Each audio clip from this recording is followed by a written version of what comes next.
Assalamualaikum warahmatullahi wabarakatuh. Saya Febiana Khairunisa. Di sini saya akan memaparkan proposal tesis saya yang berjudul Analisis Faktor-faktor yang mempengaruhi masuknya aliran modal asing langsung atau Foreign Direct Investment di Indonesia. Proposal tesis ini dibimbing serta diarahkan oleh Ibu Sekar Utami Setiastuti, SE, MSc, PhD.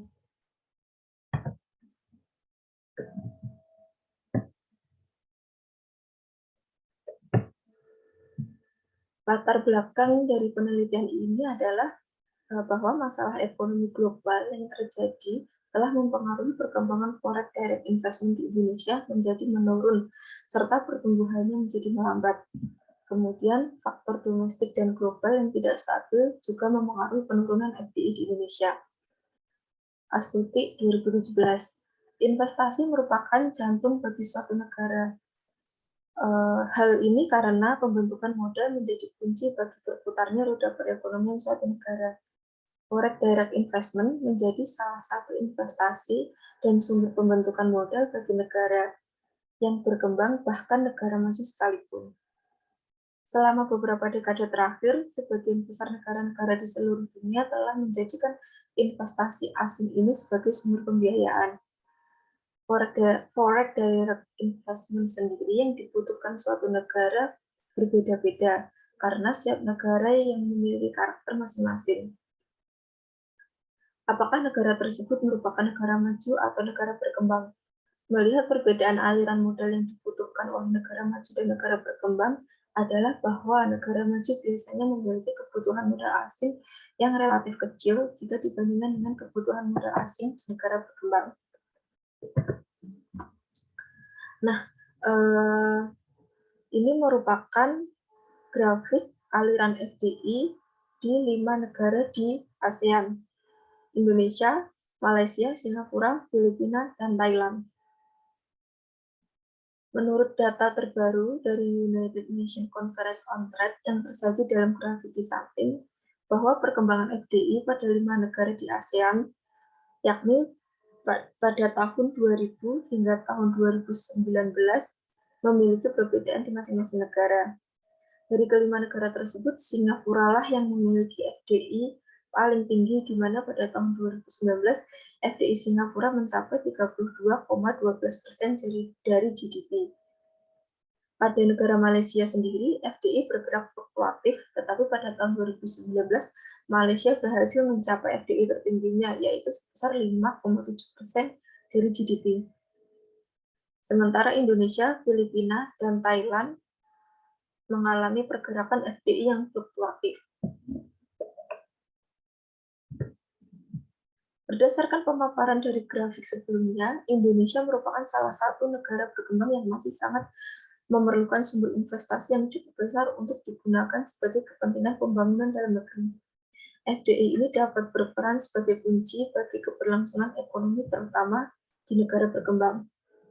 Indonesia yang masih berstatus sebagai negara berkembang masih membutuhkan cukup banyak aliran investasi. Seperti studi yang dilakukan oleh Alex tahun 2011, bahwa di kebanyakan negara berkembang telah terjadi kelangkaan sumber modal untuk investasi, di mana hal ini telah mempengaruhi situasi dan stabilitas perekonomian di negara-negara berkembang. Untuk itu, Situmorang dalam studinya tahun 2011 mengatakan bahwa menarik investasi sebanyak-banyaknya merupakan program yang sangat penting bagi setiap negara, bahkan negara maju sekalipun.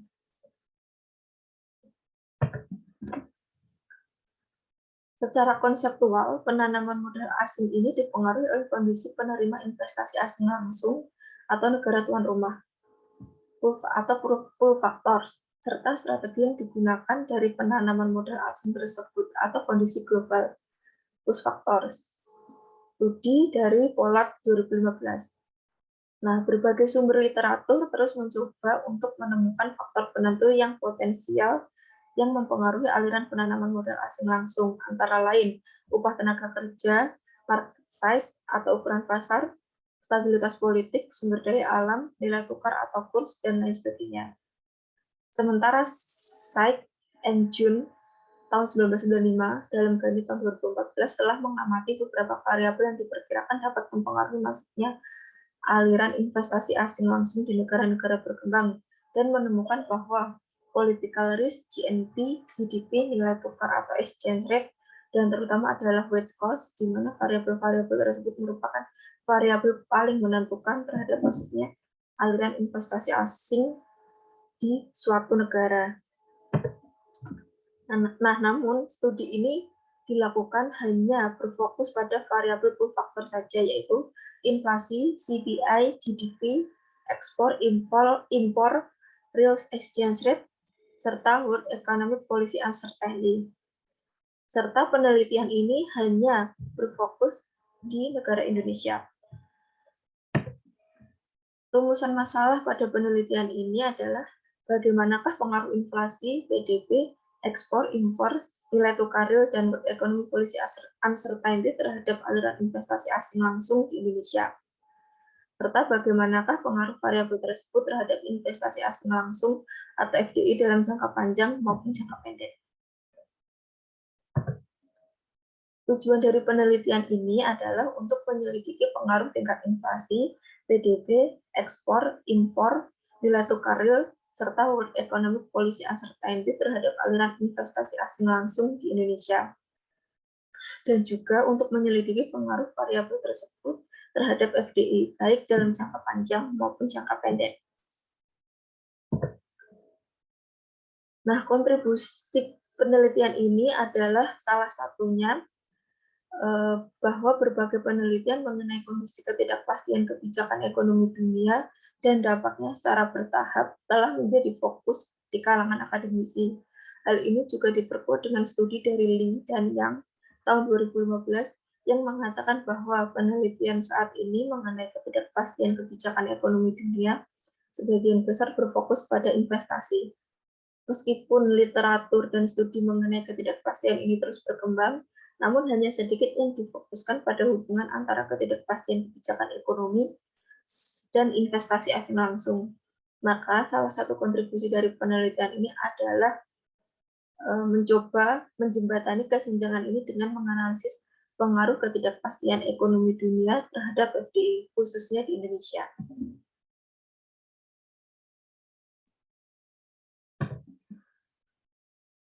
Kajian teori dari penelitian ini diantaranya adalah bahwa dikutip dari Krugman tahun 2000 bahwa pengertian FDI merupakan aliran modal dari negara lain di mana suatu perusahaan dari suatu negara akan memperluas jaringan bisnisnya di negara lain atau negara penerima investasi. FDI dapat dikatakan sebagai instrumen utama untuk meningkatkan pertumbuhan ekonomi di suatu negara, khususnya negara berkembang. Beberapa studi empiris yang mengkonfirmasi hubungan empiris antara FDI dengan pertumbuhan ekonomi di negara berkembang di seluruh dunia seperti Blomstrom et al. Tahun 1992, Borenstein et al. Tahun 1998, Nair Reichert dan Weinhold tahun 2001, Lippi tahun 2002, Alvaro et al. Tahun 2004, Hansen and Run tahun 2006, Rodriguez and Palas tahun 2008, dan lain sebagainya. Beberapa teori ekonomi pembangunan sebagai dasar acuan kebijakan hukum pada investasi menurut Muhammad Ardiansyah adalah diantaranya ada teori klasik dan neoklasik, teori kebergantungan, serta teori penengah.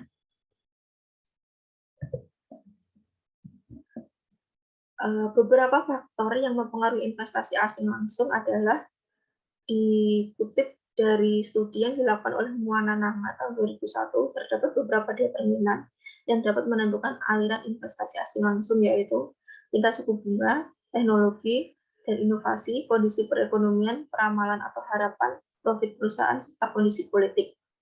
Sementara Levis dalam studinya tahun 1979 menyimpulkan bahwa indikator ekonomi memiliki pengaruh yang lebih kuat terhadap FDI daripada indikator politik. Shah dan Ahmed tahun 2003 serta 2004 dan Gul et al. Tahun 2012 mengamati bahwa PDB, inflasi, dan FDI memiliki hubungan yang positif. Sementara Azam dan Naim tahun 2006 dan tahun 2009 serta Akil dan Hisab tahun 2004 menemukan bahwa ukuran pasar yang diukur dengan PDB, investasi domestik, keterbukaan perdagangan, serta laba perusahaan secara signifikan dan positif berpengaruh terhadap masuknya FDI. Nah, manfaat investasi asing langsung atau foreign direct investment diantaranya adalah menurut studi yang dilakukan oleh Felten tahun 2000, Razin and Saka tahun 2001, terdapat beberapa manfaat, yaitu FDI dapat membuka peluang untuk ahli teknologi. FDI juga dapat meningkatkan persaingan di pasar input dalam negeri, serta FDI dapat meningkatkan perekonomian.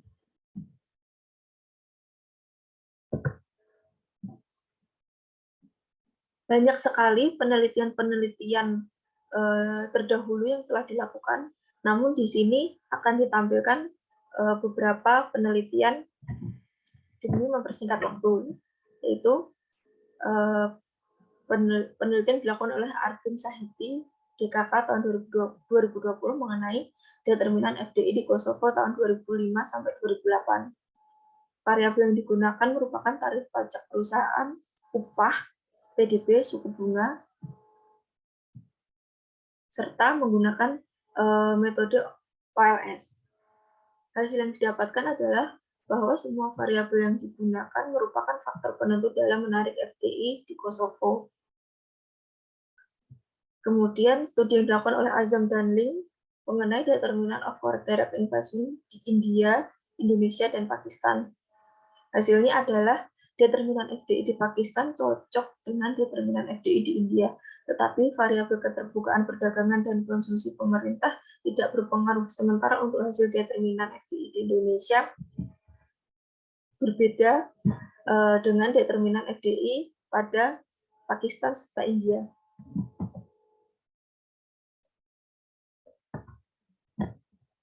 Kemudian penelitian dilakukan oleh Malik dan Kaisar tahun 2013 yang berjudul Empirical Analysis of Macroeconomic Indicator as Determinant of Foreign Direct Investment in Pakistan. Hasilnya adalah adanya hubungan positif antara ketiga variabel makroekonomi terhadap masuknya FDI di Pakistan. Henry dan Larissa, hasilnya adalah kondisi ketidakpastian dunia dapat mengurangi investasi asing langsung, tetapi persentase besaran pengaruhnya lebih tinggi di negara berkembang dibandingkan di negara maju. Nah, yang terakhir, penelitian dari Demirhan dan Maska. Hasilnya adalah tingkat inflasi dan tarif pajak menunjukkan tanda negatif dan signifikan secara statistik. Sementara biaya tenaga kerja memiliki hubungan yang positif serta resiko bertanda negatif, namun keduanya tidak signifikan. Berdasarkan tinjauan pustaka serta beberapa referensi dari teman-teman pada berbagai penelitian sebelumnya, maka terbentuk suatu hipotesis, yakni diduga bahwa variabel inflasi, GDP, ekspor, impor, nilai tukar real, serta world economic policy uncertainty memiliki pengaruh terhadap penanaman modal asing langsung ke Indonesia, baik dalam jangka panjang maupun jangka pendek.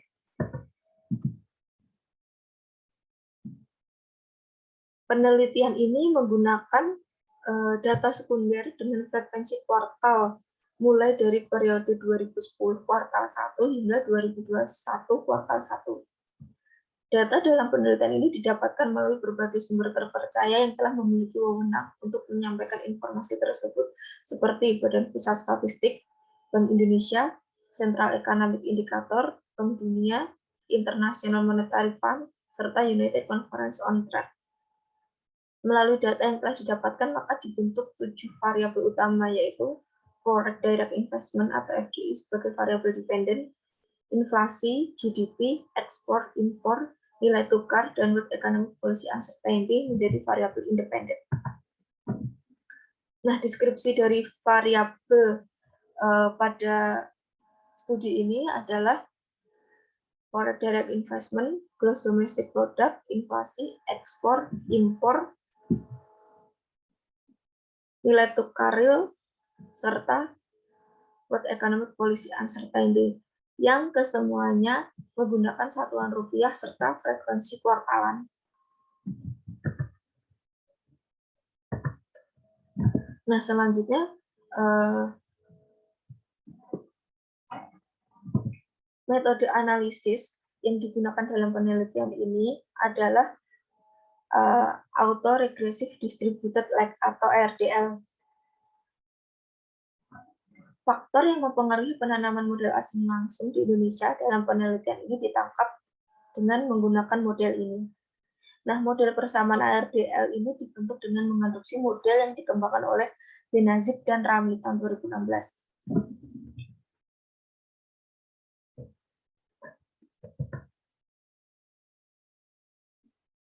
Beta 1 pada model merupakan koefisien jangka panjang. E merupakan error term, sementara T merupakan periode waktu. Model tersebut dikembangkan menggunakan spesifikasi model dalam versi error correction dengan menggunakan model unrestricted constant dan restricted trend. Nah, maka persamaan untuk model tersebut terbentuk seperti model di bawah ini.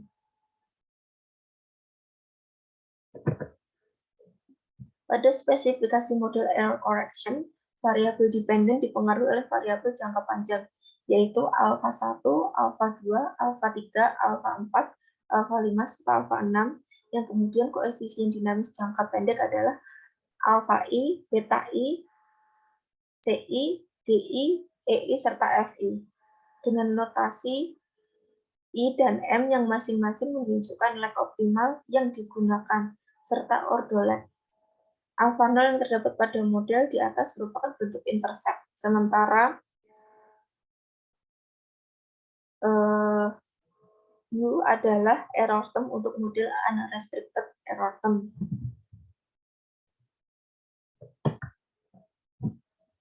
Tahapan estimasi yang dilakukan pada penelitian ini adalah yang pertama, uji stasionaritas data atau unit root test, kemudian penentuan struktur lag dan estimasi, 3 uji bounds, uji autokorelasi, yang kelima uji heteroskedasitas, kemudian yang terakhir estimasi jangka panjang dan jangka pendek menggunakan metode ECM.